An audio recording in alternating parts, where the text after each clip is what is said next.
Dios te salve María, llena de gracia, el Señor está contigo. Bendita eres entre todas las mujeres, y bendito es el fruto de tu vientre, Jesús. Santa María, Madre de Dios, ruega por nosotros los pecadores, ahora y en la hora de nuestra muerte. Amén. María, Madre de gracia, Madre de misericordia, En la vida y en en la la muerte, vida y en la ampáranos, Gran muerte, Señor. ampáranos, Gran Señora.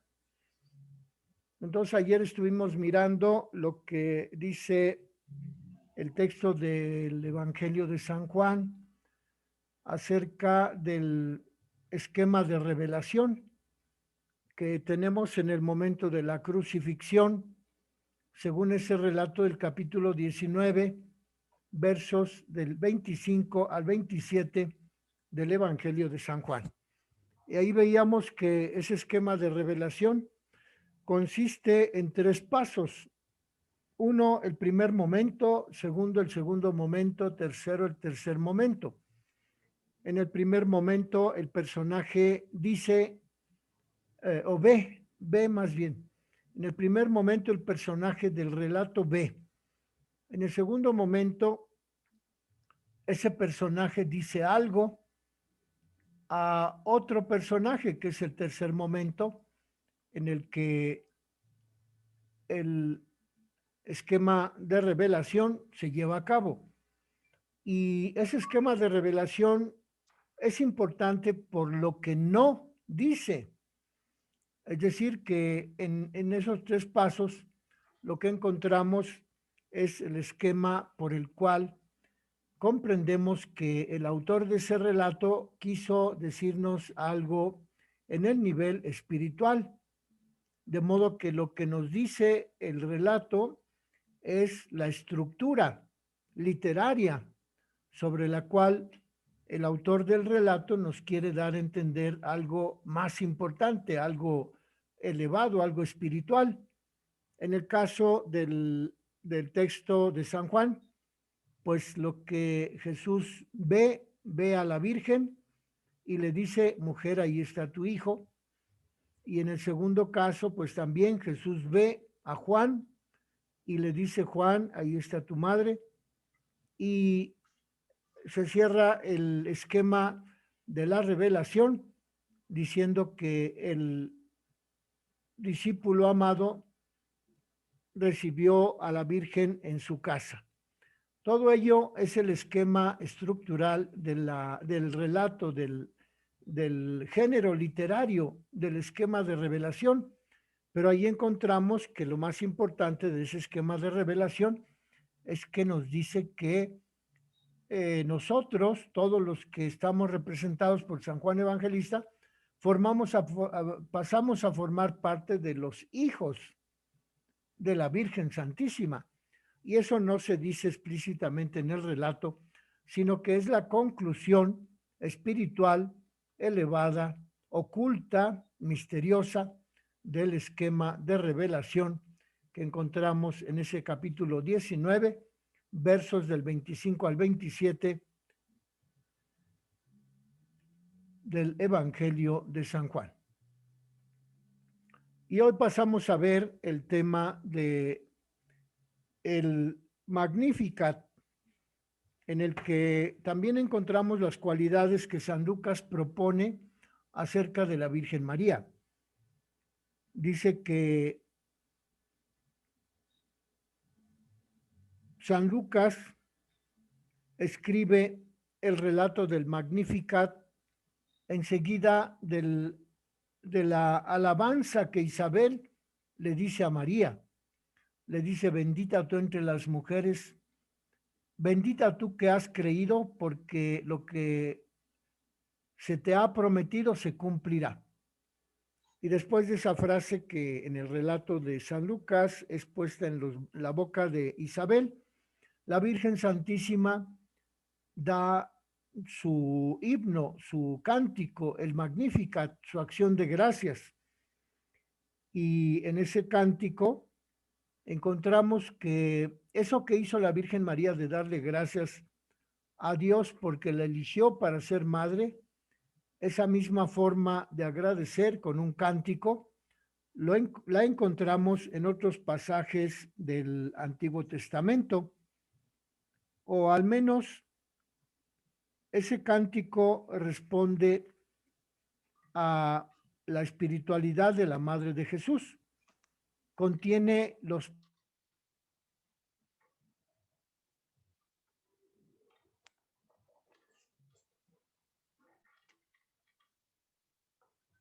Ya no se oye.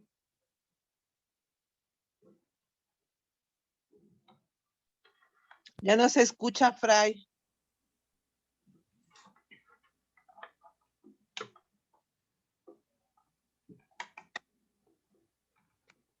Ya no se escucha, Fray. Entonces, Rudolf Schnackenburg, en el texto que se llama El Magnificat, publicado en Milán en 1977, nos dice que en ese cántico la Virgen expresa los pensamientos que tenía en su cabecita. Entonces, pues, tenemos que, por una parte, nos dice el autor de este texto, el padre Stefano de Fiores, que la Virgen Santísima pronuncia su cántico a semejanza de otras muchas mujeres en el Antiguo Testamento, pero que también, según Schnackenburg, lo que contiene ese cántico de la Virgen María en el capítulo 2 de San Lucas son los pensamientos de la Virgen María en el momento de la visitación, en el momento en que visitó a su parienta Isabel. ¿Y cuáles son los pensamientos que expresa la Virgen en ese cántico? Son frases de los salmos. Aquí nos da Stefano de Fiores en la página 46 los salmos de los cuales dice San Lucas que expresó la Virgen Santísima sus pensamientos a la hora de elevar ese cántico cuando visitó a su parienta Isabel. Y entonces tenemos el Salmo 89, verso 11, tenemos el Salmo 34, verso 11, el Salmo 98, verso 3, el Salmo 103, verso 11 y el Salmo 126, verso 3. De modo pues que tenemos también una cita del primer libro de Samuel, capítulo 2, verso 1 y 7, en donde se encuentra el cántico de Ana. Ana, que era la mamá de Samuel, que le da gracias a Dios porque le permitió tener a su bebé, al profeta Samuel. Y entonces, en ese documento de la Virgen Santísima del capítulo 2 del Evangelio de San Lucas, tenemos el gozo por el que la Virgen Santísima se identifica con los pobres de Yahvé. Encontramos también el rostro misericordioso, poderoso, santo y fiel de Dios. Encontramos el sentimiento de solidaridad con el pueblo, porque María al inicio hace su canto en primera persona. Mi alma engrandece al Señor, mi espíritu se alegra en Dios mi Salvador, pero luego termina al final con el pronombre de nosotros, porque se acordó de su misericordia, acordándose de Abraham y su descendencia para siempre. De modo pues que en el cántico de la Virgen se expresa la esperanza en el cumplimiento de las promesas hechas a Abraham a favor del pueblo judío. Entonces el cántico del Magnificat contiene un valor eclesial porque constituye la expresión espiritual de los acontecimientos que le sucedieron a la Virgen María, concretamente en el momento de la anunciación por parte del ángel a María y concretamente en el momento de la visitación de la Virgen María a su parienta Isabel. y ella, la Virgen, expresa la esperanza en el cumplimiento de las promesas hechas a Abraham. Y así pues, este documento es la más antigua teología mariana. ¿Por qué es la más antigua? Pues porque antes de ella ningún evangelista escribió nada acerca de María. Eso lo dice Rudolf Schnackenburg, también en el libro que publicó en Milán en 1977. Es la más antigua teología mariana. ¿Y qué significa eso, que sea la más antigua teología mariana? Pues es que los pensamientos de la Virgen, puestos por escrito por San Lucas en el Cántico del Magnificat, nos permiten ver en qué estaba pensando la Virgen cuando visitó a su parienta Isabel. Y lo que estaba pensando la Virgen, pues como ella rezaba los salmos, algunos se los habrá aprendido de memoria, y entonces en ese momento en que visita María a su parienta Isabel, pues le nació espontáneamente decir esas frases de los salmos que la Virgen se tenía bien aprendidos para elevar una acción de gracias a Dios. ¿Y cómo le hizo San Lucas para escribir ese cántico? Pues los autores piensan que el propio San Lucas habló con la Virgen para que la Virgen le dijera a San Lucas de qué manera ella elevaba a Dios su plegaria, y así encontramos ese relato, esa redacción, que como hemos dicho es un género literario del todo especial, porque relata la historia de la salvación del pueblo de Israel a favor, por acción de su Dios, por acción del Dios Todopoderoso. Y entonces, en ese cántico, en el que dice Schnackenburg que la Virgen expresa su teología, encontramos que ese cántico aplica a María el esquema de la historia de la salvación, de la humillación, exaltación, según el cual Dios exalta a los humildes. Ese esquema de humillación y exaltación también es un género literario del que Rudolf Schnackenburg nos da la explicación. Dice que es un esquema en el que se distinguen dos fases: la fase de la humillación y la fase de la exaltación. Ambas fases de la vida de María se expresan, están asociadas a las grandes cosas que hizo Dios con ella. Entonces, la fase de la humillación, cuando dice la Virgen, mi alma, porque Dios se ha fijado en la humillación de su sierva. Ahí está la fase de la humillación. Y la fase de la exaltación, cuando la Virgen, en ese cántico, según el relato de Lucas, dice, mi alma exalta al Señor, mi alma se alegra de júbilo en Dios mi Salvador.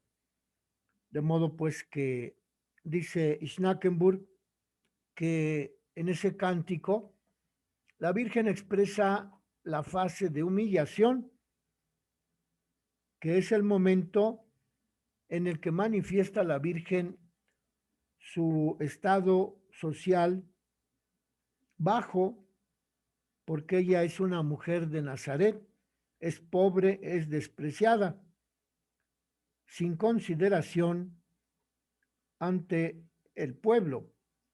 Pero Lucas inserta en su evangelio ese cántico de la Virgen y le pone algunos retoques a su relato. Los retoques que le pone San Lucas al relato de la Virgen consisten en aquello que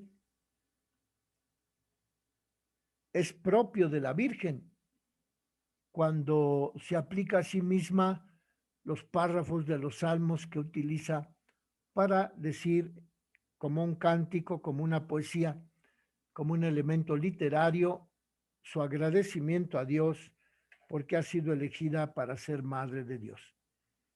Y entonces encontramos que en el escenario religioso de su tiempo, la Virgen María expresa esos dos momentos de humillación y de exaltación acerca de su existencia en ese cántico del Magnificat. María acepta esta situación y la vive según la espiritualidad de los pobres de Yahvé.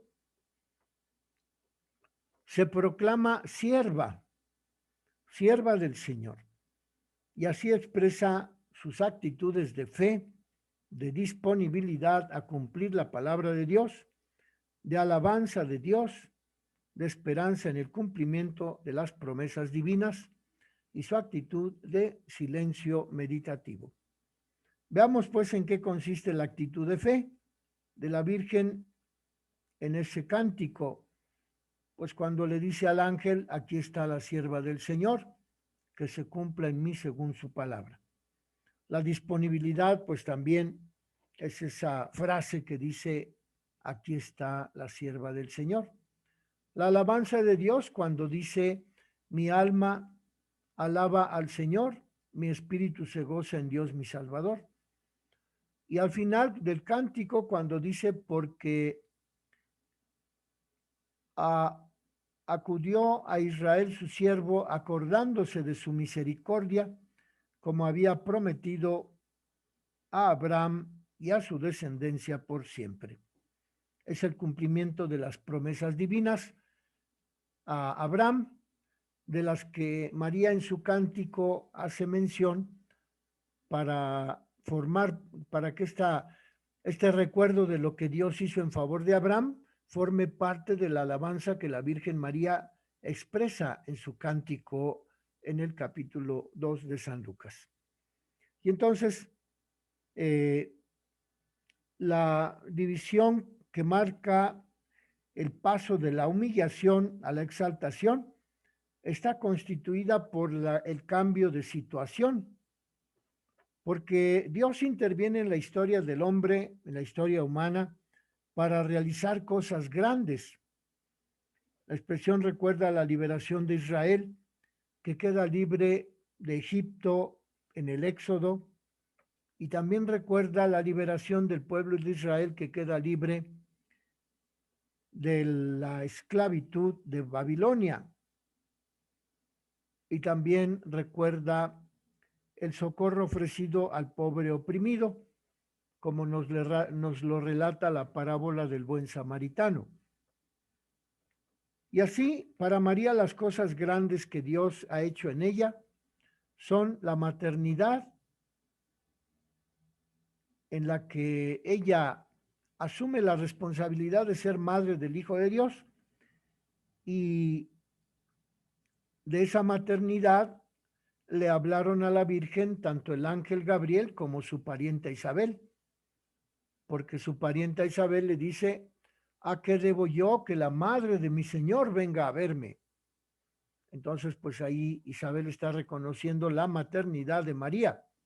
Y cuando el ángel le dice, vas a concebir en tu seno y a dar a luz un hijo, pues también ahí le está dando el ángel el anuncio de la maternidad de la Virgen por parte del Espíritu Santo. Y esas son las cosas grandes por las que María alaba a Dios a través de ese cántico del Magnificat. Al final de la vida terrena de María, Dios exalta a María, porque en el Antiguo Testamento se afirmaba que el justo es llevado cerca de Dios. Y así como Cristo también fue llevado cerca de Dios después de su crucifixión, así también la Virgen María será llevada al cielo por medio de su asunción, por medio de ser entronizada en el reino y por medio de la glorificación de su cuerpo. Todas esas son las cosas grandes que María reconoce al pronunciar su cántico del capítulo 1 de San Lucas. De esa manera Dios exalta a María porque Dios hace que la Virgen sea la madre del Hijo Jesucristo. Y la Virgen reconoce y acepta esa realidad y por ello eleva a Dios su cántico de alabanza y de bendición, que la presenta, ese cántico la presenta como madre de Jesucristo y como creyente en Dios.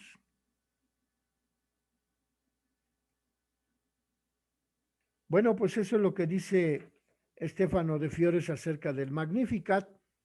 Si se acuerdan cómo va, mi alma alaba al Señor, mi espíritu se goza en Dios mi Salvador, porque ha mirado la humillación de su esclava. Desde ahora me felicitarán todas las generaciones, porque el poderoso ha hecho obras grandes por mí. Su nombre es santo y su misericordia llega a sus fieles de generación en generación. Él hace proezas con su brazo, derriba del trono a los poderosos y enaltece a los humildes. A los hambrientos los colma de bienes y a los ricos los despide vacíos. Auxilia a Israel su siervo, acordándose de su misericordia, como lo había prometido a nuestros padres, en favor de Abraham y su descendencia por siempre. Ese es el Salmo, el Cántico de la Virgen, en donde ella toma párrafos de los salmos que decíamos, del Salmo 89, del Salmo 34, del Salmo 98, del Salmo 103, del Salmo 126 y del Cántico de Ana, que se encuentra en el primer libro de Samuel, capítulo 2, verso 1 y 7. De modo pues que ahí en ese cántico la Virgen se identifica con los pobres de Yahvé, porque expresa los sentimientos que los pobres de Yahvé tienen ante las obras maravillosas que hace Dios y que los pobres se dan cuenta de que esas obras maravillosas realizadas por Dios las ha hecho Dios en favor de esos pobres. Los pobres de Yahvé es un grupo de creyentes que se puso de moda desde la época del exilio, desde la época del profeta Isaías.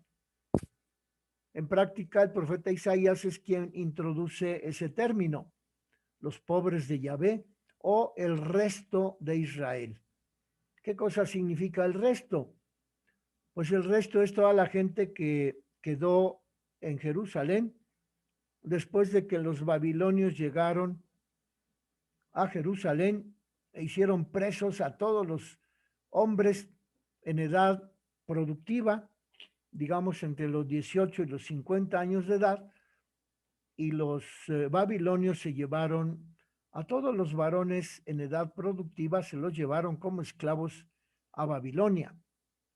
Y entonces los que se quedan en Israel se llamaron a partir de el profeta Isaías, que relata esos acontecimientos del exilio de los varones en edad productiva de Jerusalén a Babilonia a manos de los babilonios. Desde entonces, la gente que se quedó en Jerusalén, en Israel, pues se llamó el resto de Israel, o sea, también los pobres de Yahvé, aquellos que por haberse quedado en Jerusalén, pues habían puesto toda su confianza en que Dios devolvería a los exiliados, a los parientes que se habían secuestrado los babilonios y los habían llevado a Babilonia a los trabajos forzados en esa época del siglo VI antes de Cristo.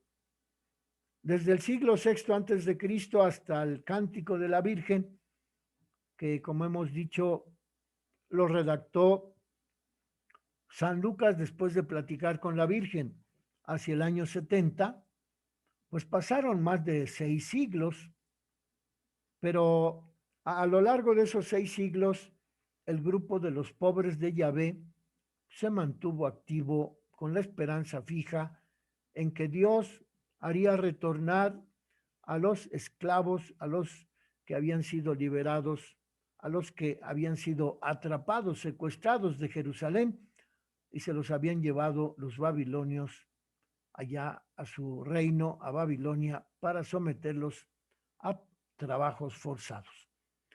De ese acontecimiento histórico, pues tenemos varias obras artísticas, por ejemplo, el canto de Nabucco, que es una parte de la ópera de Giuseppe Verdi, en donde se relata expresamente cómo los babilonios les pedían a los judíos allá en Babilonia que cantaran un cántico de Sión. Pero cómo iban a cantar los judíos un cántico en honor de la ciudad perdida de Sión, de Jerusalén, allá estando en tierra extranjera, obligados por los babilonios a cantar. Y dice ese salmo: en los sauces de las orillas del río Éufrates colgábamos nuestras cítaras en recuerdo cuando nos acordábamos de Jerusalén, de Sión. ¿Cómo cantar un cántico del Señor en tierra extranjera? Que se me pegue la lengua al paladar si no me acuerdo de ti, Jerusalén, si no pongo a Sión en la cumbre de mis aspiraciones. Es pues el cántico del dolor que sufrieron los judíos allá en Babilonia al sentirse desterrados, deportados, esclavizados por los babilonios, obligados a hacer trabajos forzados en esa tierra extranjera.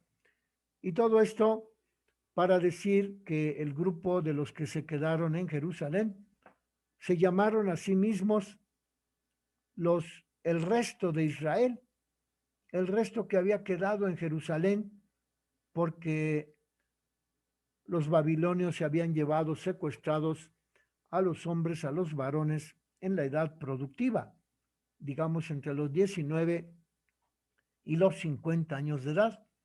De modo que se quedaron en Jerusalén, en Israel, solamente los menores de 19 años y los mayores de 50, y a ellos la Biblia los reconoce como el resto de Israel o los pobres de Yahvé.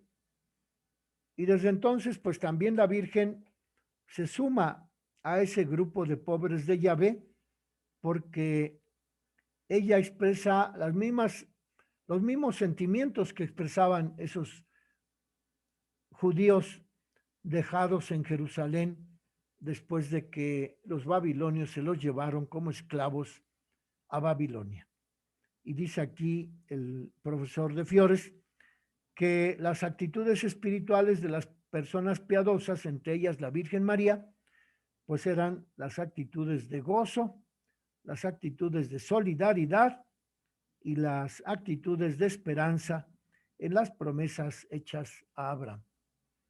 Bueno, pues podemos dejarle aquí este texto, la explicación del Magnificat, a la luz del esquema literario del género de la historia de la salvación, en donde la Virgen se incluye a sí misma como parte de ese grupo de los pobres de Yahvé, como parte de esos que esperan que Dios venga a liberar a su pueblo, no ya de la esclavitud de Babilonia, sino de la esclavitud, del pecado, de la miseria, de la muerte, del demonio. En el nombre del Padre, del Hijo y del Espíritu Santo, María, Madre de Gracia, Madre de Misericordia. Y en la En muerte, vida, ampáranos, Gran Señora. ampáranos, Gran Señora. Les aviso de una vez que la próxima semana no voy a poder estar con ustedes porque voy a darles un curso de Mariología a los novicios Aguascalientes. No, Entonces nos veremos hasta el día martes 4 de mayo. Mañana sí. Mañana sí, mañana continuamos con esta lectura.